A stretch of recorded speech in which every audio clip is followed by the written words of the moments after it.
प्रदेश के high school और intermediate की UP board, CBSE board, ICSE board के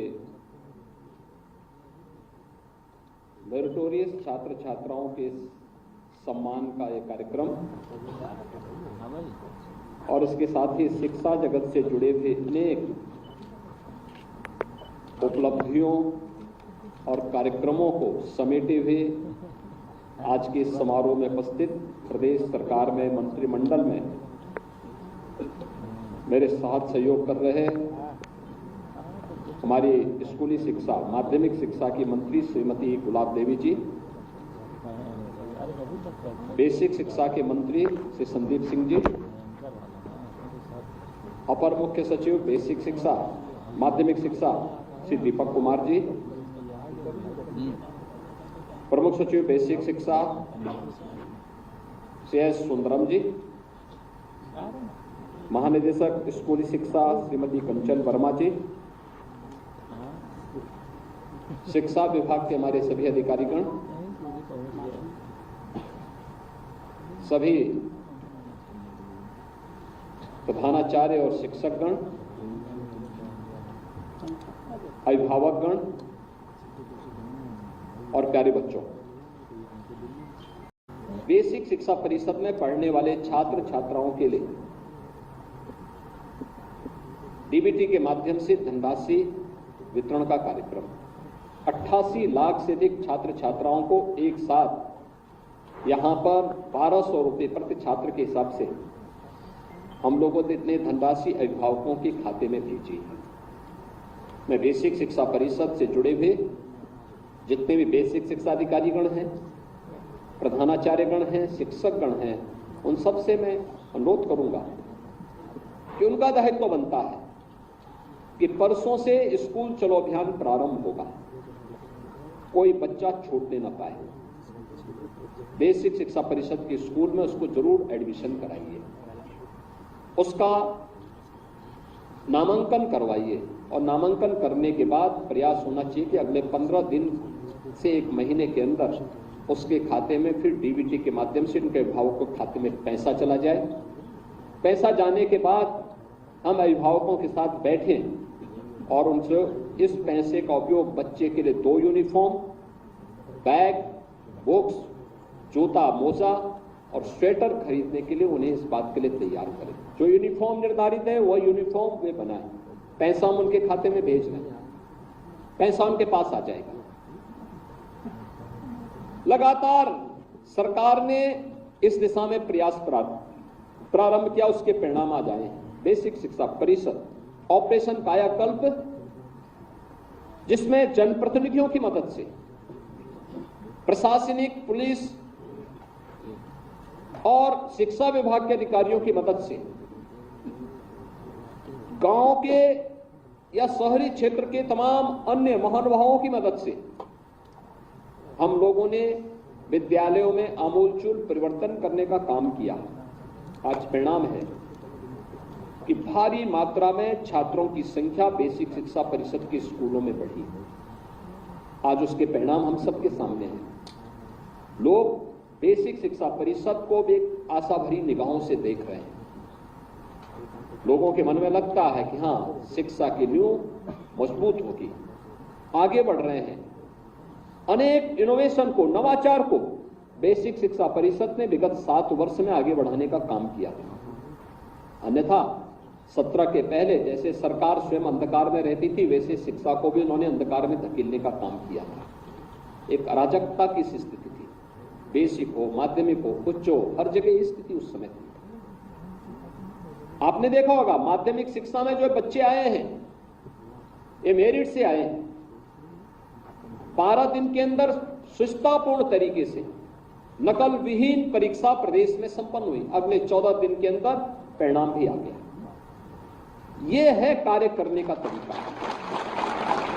ये तो पहले 3 महीने परीक्षा होती थी, 3 महीने परिणाम आने में लगते थे, 3 महीने एडमिशन में लगते थे, शेष 3 महीने पर्व और त्योहारों में व्यतीत हो जाते, साल निकल जाता था। लेकिन अब 1 महीने के अंदर परीक्षा भी होगी तो परिणाम भी उसी 1 महीने के अंदर आना है। शेष समय बच्चे के पास अपनी तैयारियों के लिए, स्कूल जाने के लिए, कॉलेज जाने के लिए, नए एडमिशन लेने के लिए, सरकार के द्वारा चलाए जा रहे अनेक कार्यक्रमों में सहभागी बनने के लिए, और आज इसकी शुरुआत हो रही है। मैं सभी से कहूंगा, ये हमारी जिम्मेदारी बनती है। कोई छात्र स्कूल जाने से वंचित न रहने पाए, ये हमारी जिम्मेदारी बनती है, और हम अपनी इस जिम्मेदारी को निर्वहन करें। ये देश की सबसे बड़ी सेवा है, सबसे बड़ी सेवा है। श्रीमद् भगवद गीता में तो किसी को शिक्षित करना सबसे पवित्र कार्य माना गया है, सबसे पवित्र माना गया है, और उस पवित्र कार्य के साथ आप जुड़े हुए हैं। आपका आचरण एक शासकीय कर्मचारी की तरह नहीं, बल्कि समाज के एक मार्गदर्शक के रूप में एक शिक्षक की भूमिका होनी चाहिए, और वो अपने आप को इसी रूप में अगर प्रस्तुत करेगा तो समाज का भी सम्मान प्राप्त करेगा, और आने वाली पीढ़ी एक लंबे समय तक उनके कार्यों को अपनी स्मृति में बना करके उन्हें सम्मान देती रहेगी। और उस दिशा में हमें प्रयास करना, बेहतर प्रयास करना है, अपने आप को स्थापित करना है। और आज ये धनराशि उन बच्चों के खाते में भेजी गई, उन अभिभावकों के खाते में भेजी गई, वे तत्काल बच्चों के लिए यूनिफॉर्म बनाए, जूता मोजा ले, नंगा पैर कोई बच्चा नहीं आना चाहिए। स्कूलों की स्थिति ऑपरेशन कायाकल्प में काफी अच्छी हुई।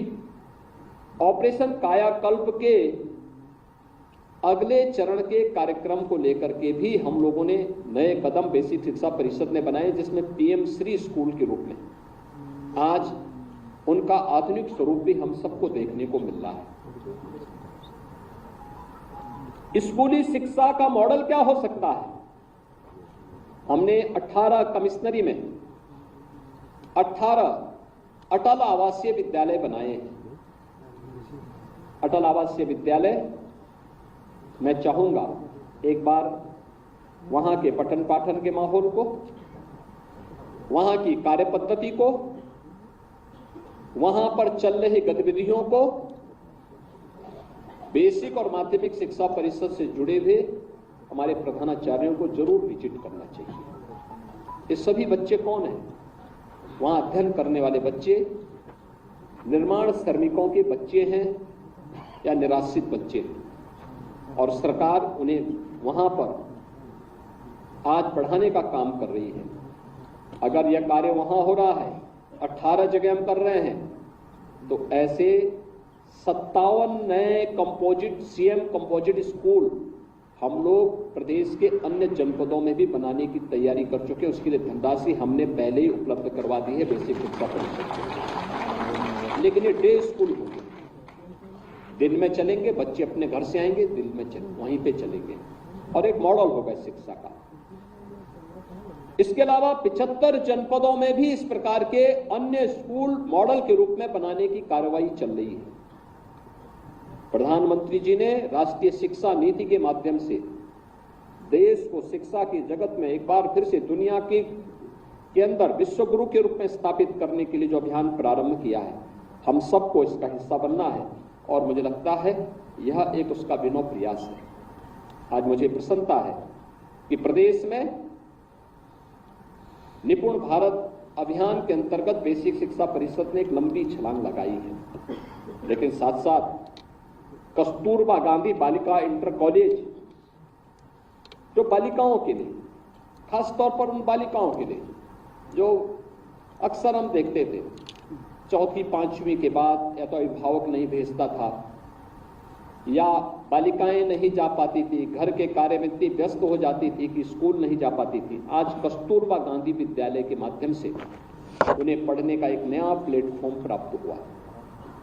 जो पहले 8वीं तक चलती थी, अब उनको इंटरमीडिएट तक ले जाने की कार्रवाई को आगे बढ़ाया है, और मुझे प्रसन्नता है कि इस दिशा में कस्तूरबा गांधी आवासीय विद्यालय जो कक्षा 9 से कक्षा 12 तक जिनको अपग्रेड किया गया है, 136 का आज लोकार्पण का कार्य भी यहाँ पे संपन्न हुआ है यहाँ पर, और अभी 165 यानी 136 का हम पहले कर चुके थे, 165 का आज हमने लोकार्पण का कार्यक्रम यहाँ पे संपन्न किया है।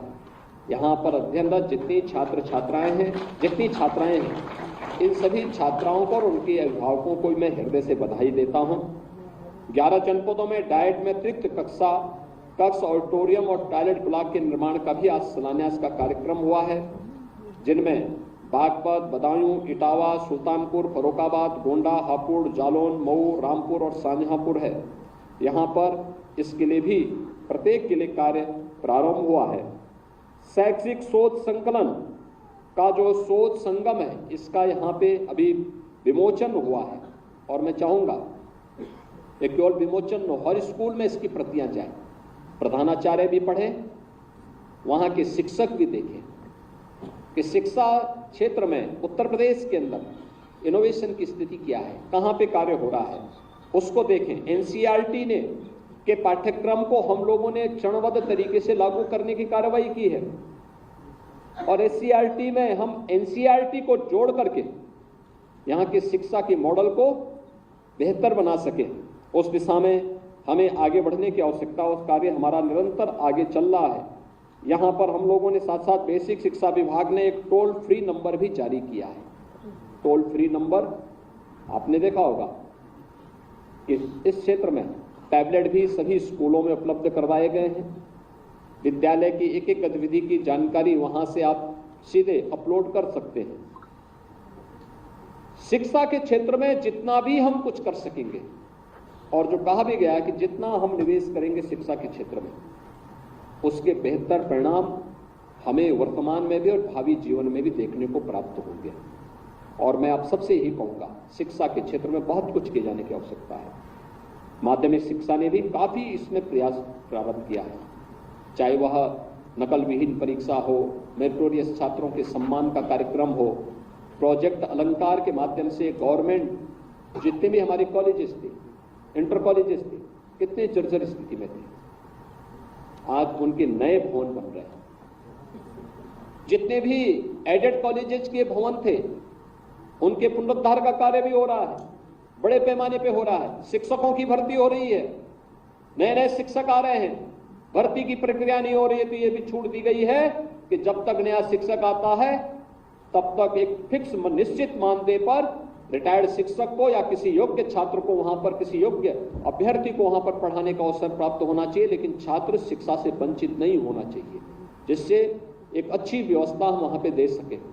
और इस पर निरंतर कार्य हो रहा है शिक्षा के क्षेत्र में। इसलिए जितना भी आप कर सकते हैं, परिश्रम किए जाने की आवश्यकता है। जितना कर सकते हैं, मुझे लगता है वह कम होगा और वह आपके लिए आने वाले समय के लिए, आपको इस फील्ड में आपने चयन किया है, कोई शिक्षक के रूप में, कोई प्रधानाचार्य के रूप में, कोई शिक्षा अधिकारी के रूप में, इस फील्ड में जितने भी ऐसे छात्र जितने भी ऐसे लोग हैं जिन लोगों ने अपने कैरियर को इस फील्ड में बनाने का काम किया है, उनसे मैं कहूंगा बहुत कुछ करना है। उत्तर प्रदेश देश का शिक्षा का केंद्र बिंदु कभी हुआ करता था, फिर से देश के अंदर इसको आगे बढ़ाना ही है, लेकिन भारत को शिक्षा के क्षेत्र में विश्व गुरु के रूप में स्थापित करने की प्रधानमंत्री जी के विजन को आगे बढ़ाने का काम हम सब मिलकर के करेंगे। इस विश्वास के साथ आज के इस समारोह में जिन छात्र छात्राओं को यहाँ सम्मानित किया गया है या भी किया जाएगा, उन सबको, उनके अभिभावकों को मैं हृदय से बधाई देता हूं, उनका मैं अभिनंदन करता हूं, उनके प्रति मैं अपनी शुभकामनाएं देता हूं। और आगे भी पूरी सुचितापूर्ण तरीके से नकल विहीन परीक्षा हो, प्रॉपर क्लास चले, हमारे विद्यालय इनोवेशन के और रिसर्च के नए सेंटर के रूप में स्थापित हो, हमारे छात्र छात्राओं के अंदर कठिन से कठिन चुनौती से जूझने का एक जज्बा हो, इसके लिए हम अपने आप को तैयार कर सकेंगे। इस विश्वास के साथ आप सबके प्रति मैं अपनी मंगलमय शुभकामनाएं देता हूं। धन्यवाद। जय हिंद।